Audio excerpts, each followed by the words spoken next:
Olá pessoal, hoje nós vamos falar sobre um conceito usado em medicina baseada em evidências, que é o conceito da pergunta PICO. O conceito da pergunta PICO, PICO é uma sigla, né? Nós vamos explicar o significado de cada uma dessas palavras da sigla, mas só para contextualizar, o conceito de pergunta PICO foi adotado para caracterizar qual que seria a pergunta principal de ensaios clínicos randomizados. Então esse foi o objetivo de definir a pergunta PICO. Então, cada parte da pergunta PICO, né, o P da pergunta PICO, se refere à população do estudo, o termo em inglês population. Então, o P vai caracterizar bem qual que seria a população de interesse num determinado estudo. O I da pergunta PICO se refere à intervention, a intervenção que foi usada. No caso dos ensaios clínicos randomizados, por exemplo, é um determinado tipo de tratamento que foi adotado, que foi feito para comparar com alguma coisa, né? E aí vem o C, que é justamente o C de comparison, que é para fazer a comparação entre o uso, por exemplo, de um determinado fármaco e o uso de placebo, ou o uso do fármaco A versus o fármaco B. Então é a comparação adotada no estudo.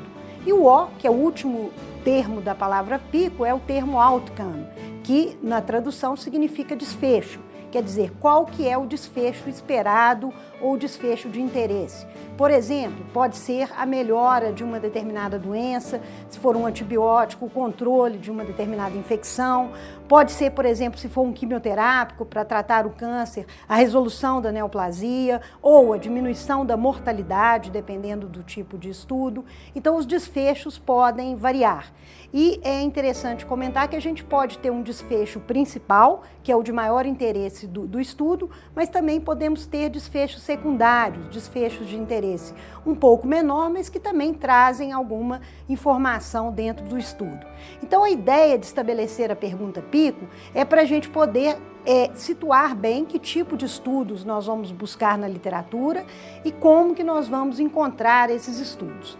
Então, para trazer um pouco para a prática daquele nosso caso clínico, né, de qual que seria a melhor conduta terapêutica para aquele paciente com diabetes tipo 2 que se encontra com a pressão arterial um pouco mais elevada, né? A pergunta PICO ali seria população, né? Qual seria a população do nosso estudo?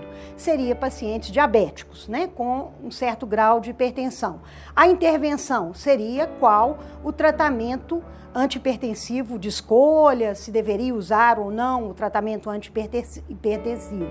A comparação seria pacientes que trataram a hipertensão versus aqueles pacientes diabéticos que não trataram aquele determinado nível pressórico de interesse do nosso paciente, né, que estava com nível pressórico em torno de 140/90 e veio a dúvida, tratar ou não tratar o nosso paciente.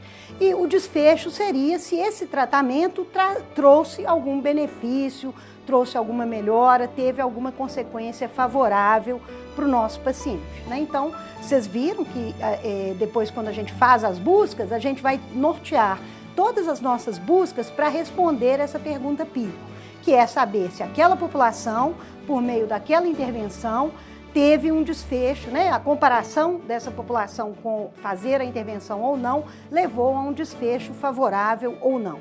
Então, isso é a ideia de utilizar a pergunta PICO para nortear tanto as buscas na literatura, quanto a resposta que se quer ter frente a um caso clínico, a uma questão de um paciente.